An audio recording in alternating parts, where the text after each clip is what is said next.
আজকে সবার লাগে কবুতরের মাংস ফাঁক করলাম, তাও আবার অত সুন্দর বৃষ্টি বিলাস উপভোগ করতে করতে। এরকম পরিবেশ কান্না ভালো লাগে। আসসালামু আলাইকুম, সবার কিতা অবস্থা? আশা করি সবাই খুব বেশি ভালো আছেন। আমি আলহামদুলিল্লাহ ভালো আছি। আজকে দুপুরে রান্না বান্নার আয়োজন করে নিলাম। এখানে একটা ভাজি রেডি করতেছি, কুমড়া দিয়া ডাইল ভাজি। আর এই কুমড়ার জালিয়া ছিল, তো কুমড়ার জালিটা ভাজি করতেছি ডাইল দিয়া। ডাইলও ফাঁক করছিলাম, কিন্তু ডাইলের আর ক্লিপ নিছি না ডাইল ফাঁক করার। প্রথমে পেঁয়াজ কাঁচামরিচটা ভালো করে বাইজা নিয়েছিলাম, তারপর আমি সবকিছু দিয়ে দিলাম, হলুদ দিছি, লবণ দিছি।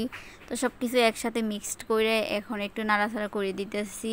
আর যেহেতু দুপুর টাইম, সবার লাগে একটু চাও বানাই নিলাম। লেবু পাতা দিয়ে আজকে একটু রং চা বানাইছিলাম সবার লাগি। 12টা সাড়ে 12টার দিকে আসলে একটু খিদা লাগে, এই সময় একটু চা খেলে ভালোই লাগে। আর একটা তরকারি ফাঁক করতেছি। আজকের তরকারিটা কবুতরের মাংসর। প্রথমে তেলের মাঝে একটু গরম মশলা বাইজে নিতেছি সবকিছু, তারপর সবকিছু মশলা একসাথে দিয়া এখন মশলাটা কষাই নিব। এখন আমি তাড়াহুড়ার মাঝে থাকি, যেভাবে মন চাই এইভাবে রান্না করে লাই। আজকে রান্না বান্না করতে অনেকটা লেট হয়ে গেছে, আর বাবুও কান্নাকাটি করতেছে। এই কারণে কোনো রকম একটু মশলাটা কষাইয়া মাংসটা দিয়ে দিতেছি। আর আমি কবুতরের মাংস খাই না, এই কারণে আমি কোনো সময় কবুতরের মাংস রান্না করছি না। তো আজকে ফার্স্ট টাইমে কবুতরের মাংস আমি রান্না করতেছি। অনেকটা ভয়ে ভয়ে আজকে মাংসটা ফাঁক করতেছি, কিরকম হইব জানি না।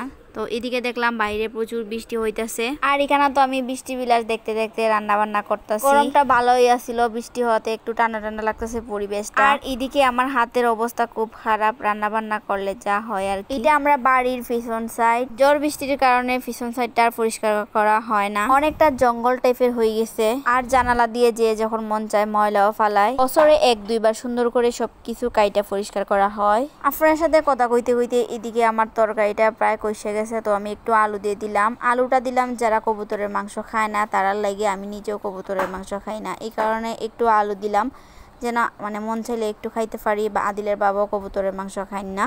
তো সব কিছু কষানোর পর একটু পানি দিলাম, কারণ আমার আম্মা ফোন দিয়ে কইছিলেন যে এটা যেহেতু আমরা ঘরের কবুতর আর একটু বয়স হয়েছে কবুতরের, তো পানিটা একটু বেশি দেওয়ার লাগে, নাহলে মাংসটা হইতো না। তারপর একটু জাল করে নিয়েছিলাম। শেষের দিকে আর ক্লিপ নেওয়া হয় না। তো এই পর্যন্তই, সবাই ভালো থাকুন, আল্লাহ হাফেজ।